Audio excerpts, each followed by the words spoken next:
Hola, hoy nos encontramos con Manuel Calvo, más conocido como Manu Calvo. Él es especialista en ecología urbana y movilidad sostenible.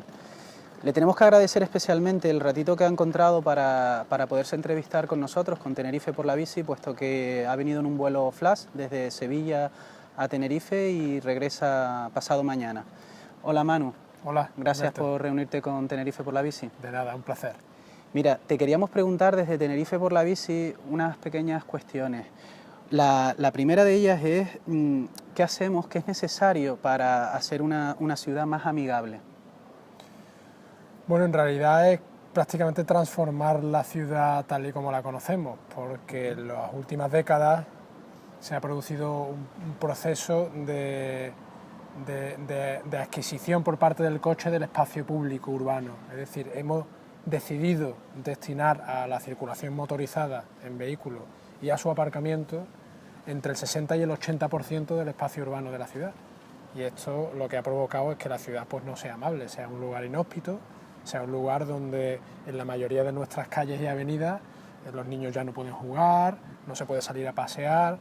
Un lugar agresivo. Sean sitios y lugares ruidosos, contaminados, huelen mal, en fin, son irrespirables y además son peligrosos, que es lo peor, ¿no? Es decir, ahora mismo cualquier tipo de actividad que se realice en las avenidas y en las calles de nuestras ciudades está sometido al peligro constante de ser atropellado por un coche circulando. Y esto es una tragedia, ¿no? Entonces, para hacer ciudades más amables, lo que tenemos que hacer sobre todo es recomponer ese reparto de espacio público que hemos entregado al coche y recuperar por parte de la ciudadanía y del peatón y del transporte no motorizado, en definitiva, la mayor parte de ese espacio que es necesario recuperar. Una redistribución. Claro, es una redistribución del espacio público, es decir, pasar, yo no estoy diciendo que se elimine por completo de la ciudad la circulación motorizada, pero todos los estudios y todas las opiniones más avezadas en este sentido lo que están diciendo es que hemos entregado mucho espacio al vehículo y tenemos que recuperar gran parte de ese espacio, de manera que pues a lo mejor podríamos destinar al coche un 20 o un 30% de ese espacio público, y hoy, como repito, estamos destinando del 60 al 80% de ese espacio a la circulación motorizada. Porque esto es una tendencia global, no es una cosa de Sevilla, no es una cosa de Tenerife, no es una cosa de Oviedo, no es una cosa de Múnich, es una tendencia mundial. Es una tendencia mundial, incluso de ciudades que están en la cabeza de todo el mundo, pues Ámsterdam, Copenhague, que bueno, todo el mundo podríamos pensar, ¿no?, que son ciudades que van muy adelantadas y que son una rara avis dentro del mundo occidental, ¿no? Pues no, resulta que hay ciudades, incluso de Norteamérica, ciudades estadounidenses, que se han dado cuenta que la evolución de la movilidad urbana es un pozo sin fondo y es un callejón sin salida, nunca mejor dicho, y están empezando a dar marcha atrás. Se están haciendo cosas muy interesantes en Nueva York, por ejemplo, o en Portland, en fin, en ciudades que nunca pensaríamos que estarían dispuestas a acometer este proceso de convertirlas en sitios más amables, y sin embargo está sucediendo así, ¿no? Claro, porque para acometer este tipo de actuaciones, ¿qué se necesita realmente, Manu? Pues se necesita primero tener voluntad política, dar el paso de iniciar un proceso de recuperación de este espacio y implementar soluciones que en algunos lugares, pues por ejemplo aquí en Santa Cruz de Tenerife, pueden resultar demasiado arriesgadas, pero que con un poco de voluntad política, repito, y de valentía política, pues en otros sitios y en otras ciudades están teniendo un éxito mayúsculo. Y aquí en Canarias también hay algunos ejemplos, ¿no? Hace unos meses estaba en Vecindario, cómo han peatonalizado una calle completa allí en la isla de Gran Canaria, y el resultado está siendo muy bueno, vamos, está siendo fabuloso y magnífico, ¿no? Incluso también para los comerciantes, que en principio son los agentes que tienen un poquito de más temor, con razón, ante este tipo de cambios, pero cuando se producen pues son los primeros beneficiados, ¿no? Es decir, que hace falta, como te digo, voluntad política.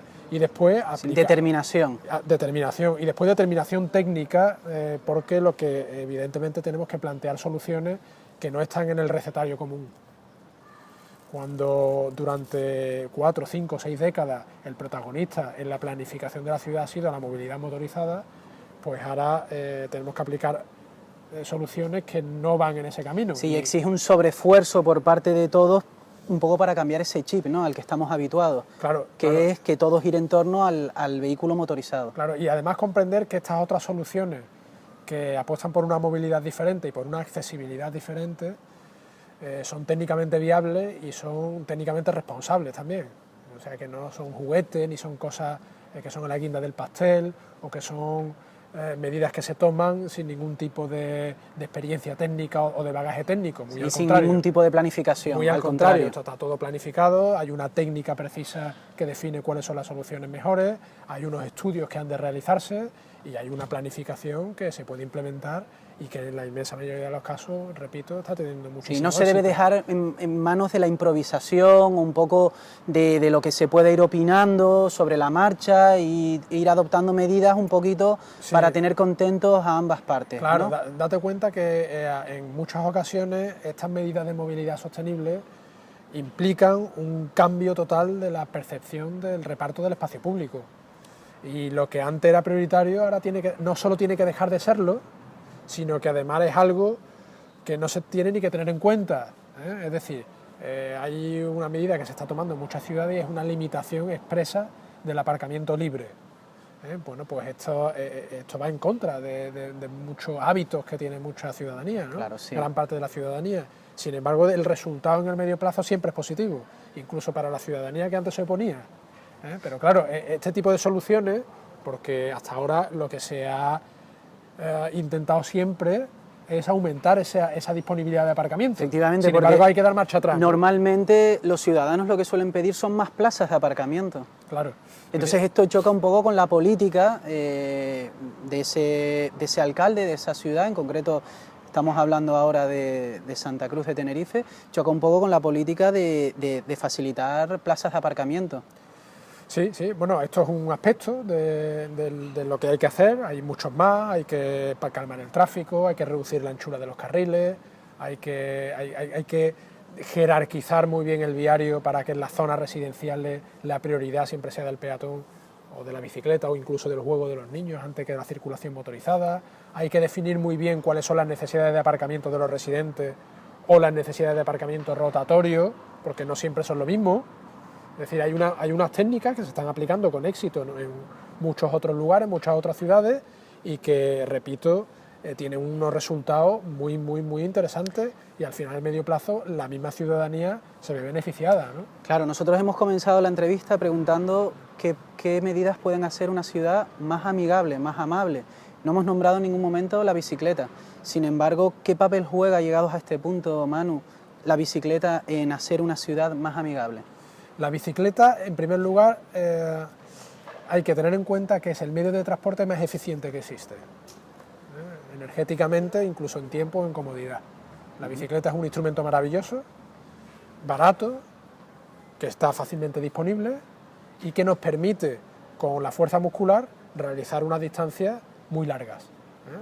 Y, por tanto, en la movilidad urbana, donde los desplazamientos suelen ser bastante cortos, pues debería tener un papel fundamental.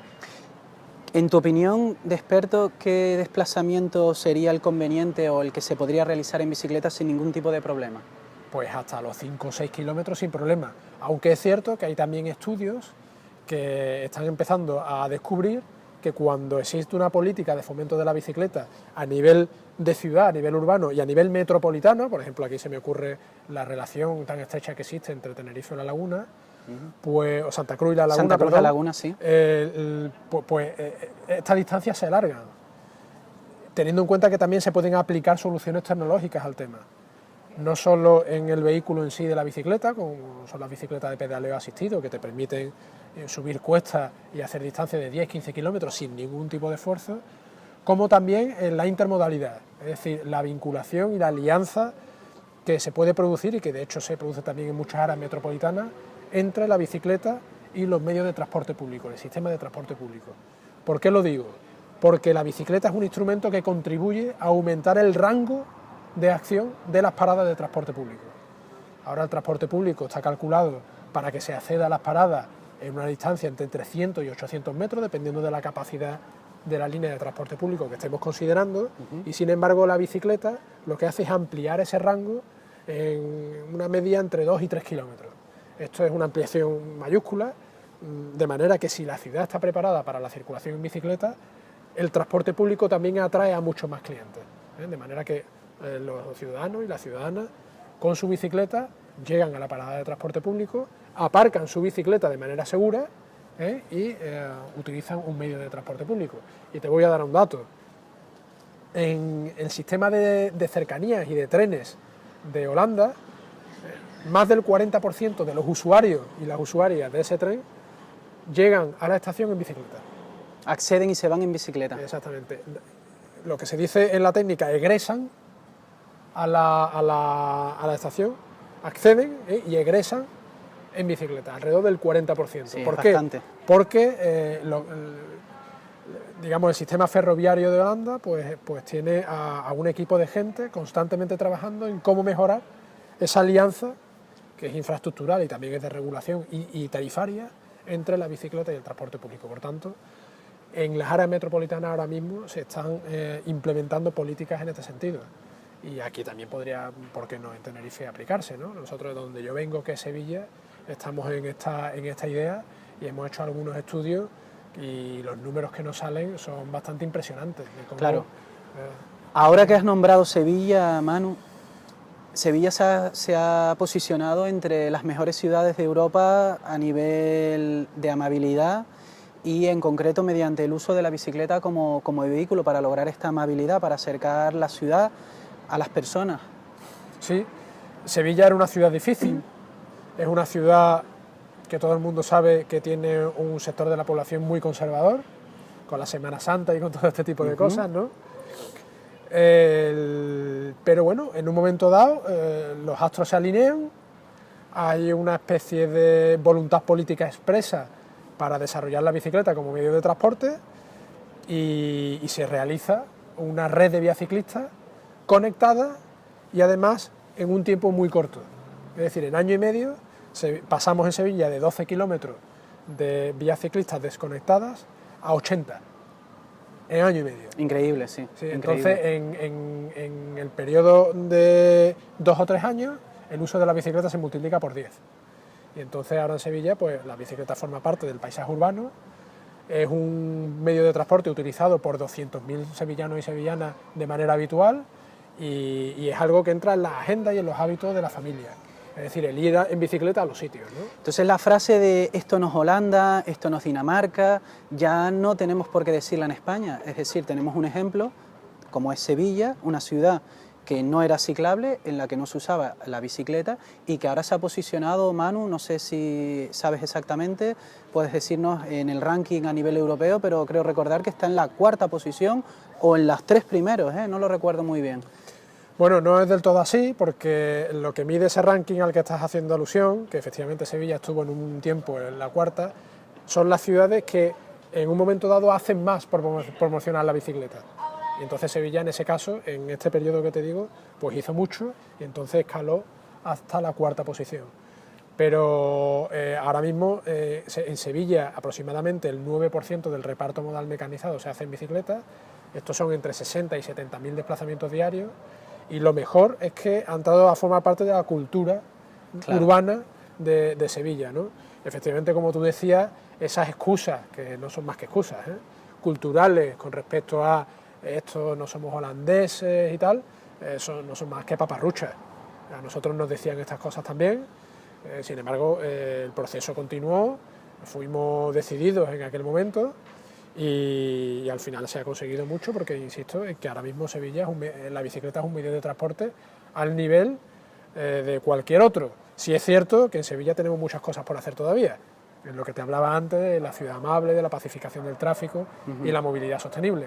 No todo es color de rosa, pero desde luego en ese aspecto sí hemos avanzado muchísimo, ¿no? Claro, los problemas que realmente tienen las ciudades no son ajenos entre ellos, quiero decir, los problemas que pueda tener Sevilla serán similares a los de Oviedo, a los de Pontevedra, a los de Santa Cruz o a los de La Laguna, independientemente de la orografía, el clima o incluso la ciudadanía, ¿no? Claro, ten en cuenta que además para todo hay solución. Es decir, que aunque una ciudad con cuesta, pues hay soluciones tecnológicas o soluciones de planificación con el transporte público, como te decía antes, ¿no? Una ciudad donde llueve, pues también hay soluciones, es decir, que soluciones hay casi siempre. O sea, yo no me he encontrado en ningún sitio donde se pueda decir, no, aquí es prácticamente imposible, quizás algún enclave rural o alguna cosa así, ¿no? Pero las soluciones son todas y están además encima de la mesa. Por ejemplo, ahora hay una tendencia a poner carriles bici en todos los sitios. Y yo como consultor siempre digo lo mismo, ¿no? Dice, no, las vías ciclistas son un instrumento que hay que utilizar donde hay que utilizarlas. Es decir, vías ciclistas en avenidas principales donde la diferencia de velocidad entre el coche y la bicicleta es sustancial. Ahí sí hay que poner vía ciclista porque además eso atrae a usuarios que no están habituados a ir en bici y que se atreven porque hay un espacio para ellos reservado, ¿no? Y allí cumple la misma función que, por ejemplo, la acera para el peatón, ¿no? Sin embargo, en las zonas residenciales, donde hay un carril de coche en la calle o un par de ellos o lo que sea, ahí, sin embargo, son mejores las medidas para calmar el tráfico, y se complementan las medidas para calmado del tráfico y de preferencia de la bicicleta en la calzada, en zonas residenciales se complementan perfectamente con la infraestructura de carril bici, de vía ciclista en las avenidas principales, que, insisto, esta conjunción permite, sobre todo, atraer a mucha gente que ni siquiera le pasaba por la cabeza utilizar la bicicleta como medio de transporte, porque estos son el público, El público no es las personas que están convencidas del hecho de la bicicleta como medio de transporte. El público objetivo es esas personas que tienen la bicicleta en el trastero, esas personas que piensan que la bicicleta es un medio de ocio y que de pronto descubren que son muchísimo más felices utilizando la bicicleta yendo a trabajar todos los días, o yendo a la universidad, o yendo al colegio, ¿no? O al polígono industrial, ¿no? Claro. Este es nuestro público objetivo y tenemos que planificar para que esta gente se incorpore a la bicicleta. Porque además te voy a decir algo adicional, Alberto. Cuando alguien se incorpora a la bicicleta, también se incorpora al transporte público y también se incorpora al peatón. Y empieza a cuestionarse esa dominación cultural que ejerce el automóvil en nuestras vidas, ¿no? Sí, engancha, ¿no? Engancha. El usar la bicicleta engancha, todo nos ha pasado. Claro. Entonces, las medidas de calmado de tráfico, limitando la velocidad a 30, ¿crees que son apropiadas? ¿En qué estrategia o en qué planificación debe de englobarse esta limitación al tráfico, Manu? No sé si me entiendes por dónde va la pregunta. Sí, bueno, yo es que pienso que en las avenidas principales la solución ideal es hacer una vía ciclista. Ajá. Y reservar un espacio para la circulación. ¿Y cuál es el motivo? O sea, para que nuestro... Pues porque la diferencia de velocidad entre la bicicleta y el automóvil es mucha. Y entonces siempre hay un riesgo derivado de la circulación de bicicletas en la calzada de manera libre, ¿no? En ese caso la coexistencia no sería... Yo pienso que no. De hecho, en Sevilla hemos analizado las cifras de siniestralidad en bicicletas y hoy día, con una red de vía ciclista en las avenidas principales, insisto, es el doble de seguro circular en bicicleta que antes de que existieran esta red de vía ciclista. Insisto que, por ejemplo, en el casco histórico de Sevilla no hay ninguna vía ciclista, o prácticamente ninguna.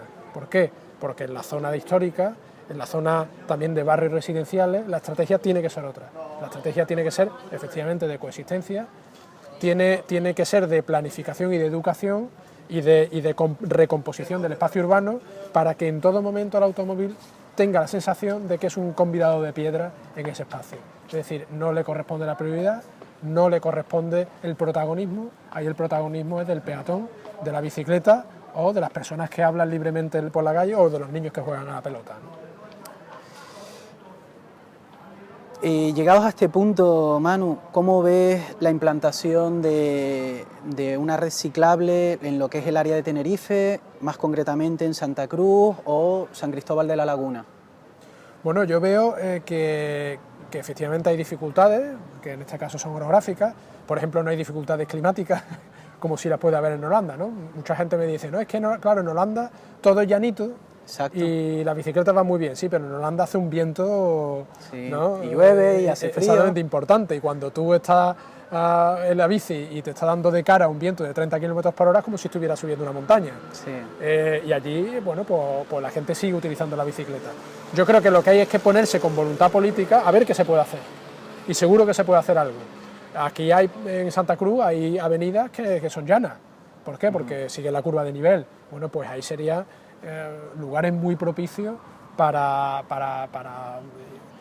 construir, ejecutar una vía ciclista, por ejemplo. No lo sé porque no he estudiado el caso concreto, ¿no? Ahora mismo estamos haciendo en el estudio un trabajo para Las Palmas de Gran Canaria, donde el ayuntamiento pretende ejecutar una red completa de vías ciclistas en avenidas principales, acompañada de una política de calmado de tráfico en las zonas residenciales, en las calles capilares, y bueno, parece ser que la voluntad política está ahí. Yo estoy muy contento trabajando con ellos, y Las Palmas tiene también muchísimas dificultades orográficas, ¿no? Claro. Entonces, y estamos viendo a ver cómo las solventamos, con alianzas, complementando con el transporte público. Es decir, que hay soluciones para todo, pero insisto, Alberto, voluntad política, aplicación de la técnica, participación de la ciudadanía y voluntad para ejecutar las cosas, que eso significa destinar dinero. Claro. Perfecto. Manu, pues agradecerte nuevamente el que nos hayas dedicado este ratito de tiempo para Tenerife por la bici, en concreto Grupo de Trabajo de Santa Cruz, y deseamos volver a verte entre nosotros muy pronto. Bien, muchas encantado, gracias, muchísimas gracias a vosotros y ánimo, que os queda trabajo y es un trabajo muy ilusionante. Gracias.